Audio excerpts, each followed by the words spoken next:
The administration doors of the TCI Fire Department in Providenciales have reopened following a 3-week closure by owner of the Industrial Park Storing Building on November 30th for outstanding rental fees. Rental fees, which News 4 has now learned stood at $195,201 when owner Steve Gass evicted the 32-men-strong fire department out of their administration offices.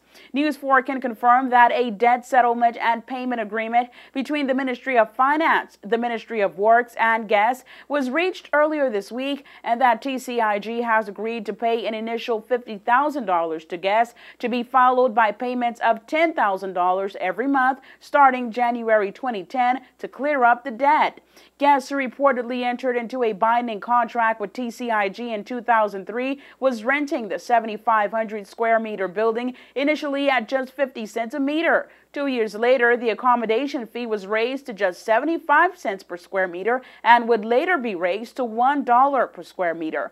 In a recent email from former Fire Chief Chris Gannon, Gannon alleged that during his tenure at the department, it was constantly in debt to vendors. And though the cash-strapped interim government has managed to straighten out some of its financial predicament, the governor's quarterly report shows that the public sector is currently eating much of TCIG's revenue, costing an estimated $90 million annually, leaving just $67 million for all other government spending, including health and education, after public sector finances has been deducted from TCIG's revenue intake. In his report, the governor stated that the government is giving high priority to settling outstanding bills in the coming months and embarking on a number of projects. For WIV4 News, I'm Angie Toussaint.